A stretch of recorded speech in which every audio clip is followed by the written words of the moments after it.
Salut, on vient tout juste d'arriver à l'automne aujourd'hui et voici mes avocatiers en fin de saison, tous issus de semis. Ils ont un an et demi pour la plupart d'entre eux.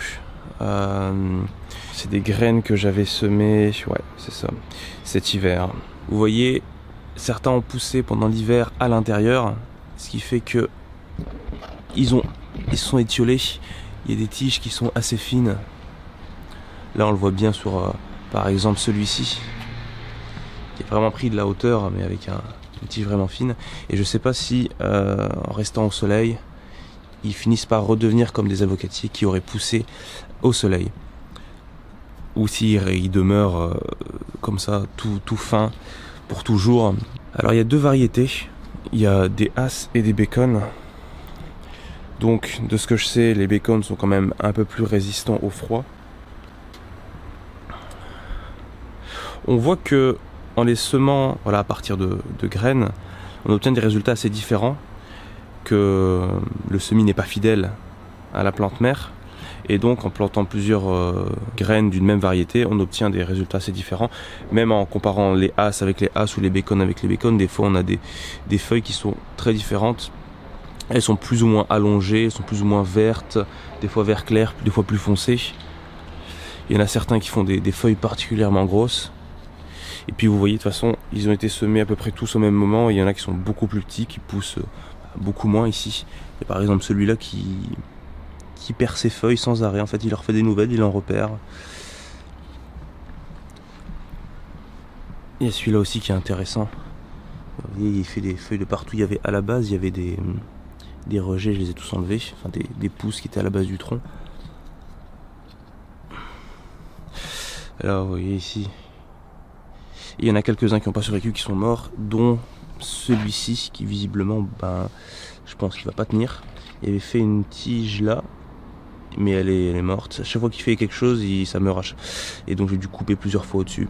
Ici on a quelques échecs aussi, vous voyez, là ça avait pris, et puis finalement ça s'est arrêté. Il y avait plein de petites tiges. Il y a une polyembryonie qui fait que il y a plein de tiges qui sortent de partout et finalement il n'arrive pas à gérer, peut-être le climat aussi qui l'aide pas, qui fait que finalement il abandonne et tout qui meurt. Là il y avait repris aussi, puis finalement il n'y a plus rien, c'est fini. Après il y a deux avocats ici qui sont ouverts, les graines sont ouvertes, mais malheureusement y a rien qui sort. Donc ça fait genre 2 mois que c'est comme ça. Je vois même pas la trace de racine en dessous, donc je pense que là, ouais. Parce que j'en ai déjà vu aussi qui font plein de racines et qui font qu'une tige, ça c'est déjà arrivé. Voilà, donc la plupart ça réussit, mais il y en a certains, c'est un peu aléatoire, ça ne fonctionne pas. Pour l'hiver, ils vont rester dehors. Ils vont tous rester dehors, sauf éventuellement, il y en a un qui a une variété particulière, c'est celui-ci si je me trompe pas. Oui c'est ça, avocat cornichon. Donc ça c'est un avocat qui a une forme différente, c'est un avocat vraiment tropical, donc qui, d'après ce que je sais, ne supporte pas bien les températures, supporte moins bien les températures très froides. Donc lui, peut-être que je vais devoir le rentrer si je veux qu'il tienne la route. Je verrai ça. Ça donne des fruits assez particuliers, c'est comme ça ressemble à des courgettes. C'est vraiment un avocat en longueur. Et si je les laisse dehors pendant l'hiver, on est ici dans le Nord-Pas-de-Calais, c'est pour qu'ils s'habituent vraiment à l'extérieur, étant donné que moi je vais pas garder tout ça à l'intérieur, il y en a trop. Et c'est pour les acclimater doucement. Donc certains ne résistent pas, certains meurent. Donc ceux-là, c'est la sélection naturelle, on va dire. Et les autres, je les conserve. Et si par contre il se met à geler, là je les rentrerai pour pas prendre le risque, ils sont encore jeunes, de tous les perdre. Mais voilà, si je les rentre, c'est quelques jours, quelques nuits uniquement. Ils resteront dehors sinon. Les avocats qui restent à l'intérieur pendant l'hiver, moi il n'y a pas beaucoup de luminosité ici à l'intérieur. J'ai pas de véranda, et puis on est dans une région où il fait assez sombre, vraiment décembre, janvier il fait très sombre. Ils n'ont pas assez de lumière, donc ils dépérissent. Et c'est dur de les garder à l'intérieur pendant toute la saison froide. Et lorsqu'on les ressort, ils ont perdu toutes leurs feuilles, ils sont vraiment pas beaux. Ils ont potentiellement filé aussi, donc ils se sont étiolés avec la tige toute fine. Et c'est très dur de reprendre pour l'été. Alors que ici par exemple, ça ce sont les plus grands. Là ces deux là, donc celui-ci et celui-là, Ils ont tous les deux, ils ont quel âge? Alors lui, il a 3 ans je crois. C'est ça, 2019. Et celui-là, il a donc 3 ans et demi on va dire, et celui-là 2 ans et demi. Voilà, donc ces deux-là. Et ces deux-là, ils sont restés par exemple dans ma serre cet hiver. Serre dans laquelle j'ai juste mis un chauffage quelques nuits pour éviter qu'il gèle. Mais la température est descendue plusieurs fois de toute façon à 0,1 degré. Et, alors les feuilles ont été un petit peu abîmées, mais après ça a repris. Et il n'y a pas eu besoin de faire une transition entre un environnement chaud d'appartement et l'extérieur. Donc ça leur évite ça. Et donc c'est des avocatiers qui, là vous voyez celui-là, il y a eu un problème cet été parce que il a fait trop chaud pendant un moment, il y a manqué d'eau. Moi j'étais pas toujours là cet été, j'ai un voisin qui m'a aidé, qui a arrosé pour moi. Mais voilà, il a fait comme il a pu. Et là il est en train de refaire encore des nouvelles feuilles. Bon, c'est les derniers beaux jours. Aujourd'hui c'est peut-être la dernière journée, il y a vraiment du soleil comme ça. Parce que la météo prévoit vraiment des nuages, de la pluie et des baisses de température. Donc vous voyez, donc celui-là il a 2 ans et demi, on voit que là ça commence à se lignifier vraiment en dessous à la base, ici. Hein. Le tronc commence, alors les avocats ça s'épaissit doucement les troncs, c'est assez lent. C'est un arbre qui pousse assez lentement. Lui on voit il y a 3 ans et demi, donc ça s'est beaucoup plus lignifié, on voit le tronc. Ici, là on le voit qu'il est moins vert en fait. Donc il s'était ramifié, ça se ramifie tout seul au bout d'un moment. Hein. D'ailleurs la ramification, vous voyez, elle dépend vraiment de, pas juste de l'espèce, mais en fait de la graine que vous allez semer. Donc il y en a qui se ramifient très vite, il y en a c'est beaucoup plus long. Alors évidemment quand ça file, c'est plus long. C'est pour ça que beaucoup de personnes qui ont leur avocat en intérieur, en appartement, qui prend pas beaucoup le soleil, ou en tout cas qui est pas directement exposé au soleil, et qui est en appartement pendant l'hiver, va beaucoup filer et donc va avoir du mal à se ramifier puisqu'il va vraiment chercher, donc comme on l'a vu ici, la lumière. Et il a. Alors qu'il y en a d'autres, quand on les expose, quand ils vont être exposés, ils auront tendance à se ramifier plus rapidement. Donc j'en avais quelques-uns, là je les vois pas, qui sont vite ramifiés. Par exemple celui-ci, voilà, sans pincement, sans taille. Hein. Il est petit, il fait quoi? Il fait même pas 30 cm. Il avait déjà fait sa ramification. J'en ai un ou deux autres qui avaient fait la même chose. Mais ça varie sinon. Voilà pour ces deux-là, donc ils sont en train de refaire des nouvelles feuilles. Alors c'est la même variété, mais vous voyez les feuilles sont différentes. Là elles sont comme ça, les nouvelles feuilles ici elles sont beaucoup plus rouges. Elles n'ont pas le même aspect. Et là donc c'est le plus âgé que j'ai. Il a 4, on va dire que dans 3-4 mois il aura 5 ans. Lui c'est pareil, il a passé l'hiver en serre. Et lui son tronc, voilà, ça s'épaissit doucement en fait. À la base il y avait deux tiges ici, j'en avais coupé une. Voilà. Alors là si je creuse un peu, l'épaisseur c'est encore plus gros ici, parce que là c'est une tige et avant il y en avait une. Mais là il est vraiment lignifié sur toute cette première partie là, même ici. Et là c'est la période de l'année où il est le plus beau en fait. Alors un avocat sous les tropiques c'est encore plus beau que ça parce que c'est beaucoup plus feuillu.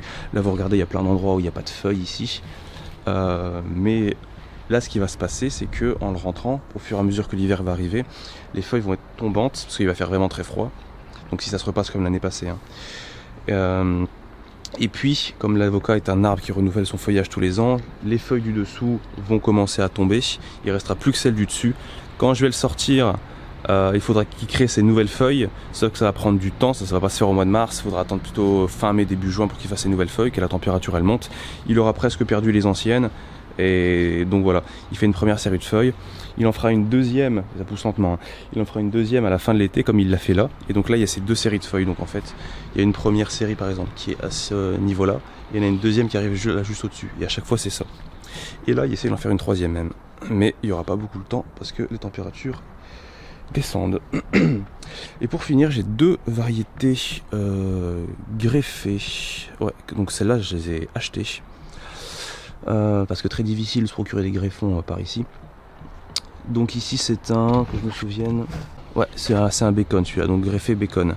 C'est greffé sur du Duke 7 a priori. Très difficile, j'avais déjà acheté un avocatier greffé, il est décédé pendant l'hiver. Je ne sais pas si c'est à cause du froid, je ne sais pas si c'est à cause d'un excès d'humidité, à mon avis c'est soit l'un soit l'autre.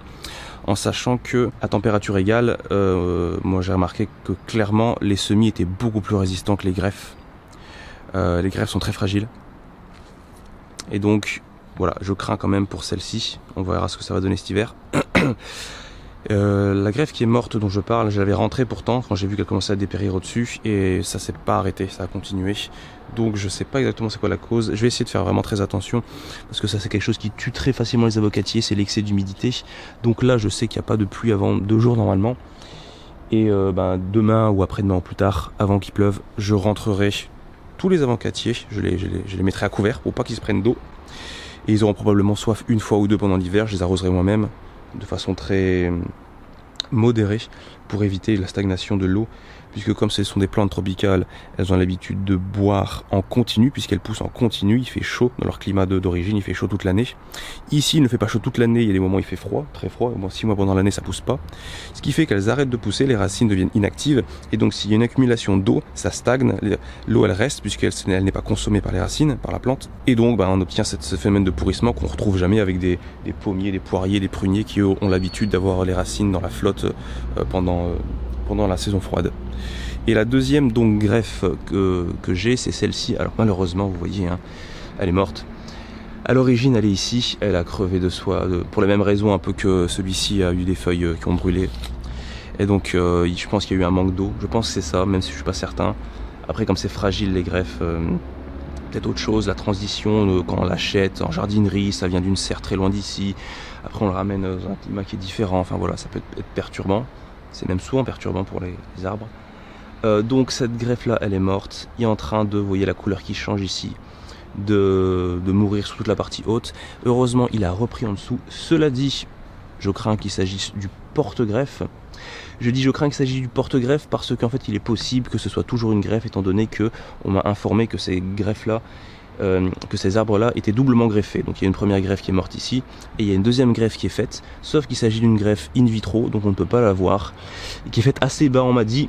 Mais voilà, là c'est mort, il reprendra plus, là c'est mort, il reprendra plus non plus, voilà, tout ça c'est mort. Donc en fait c'est ces deux parties là. Or les feuilles ne ressemblent pas trop à la variété que j'avais. Alors c'est un Mexicola je crois, sinon. Normalement c'est un Mexicola si la greffe est toujours là. Greffé aussi sur du Duke 7. Voilà, donc on verra aussi pour celui-là.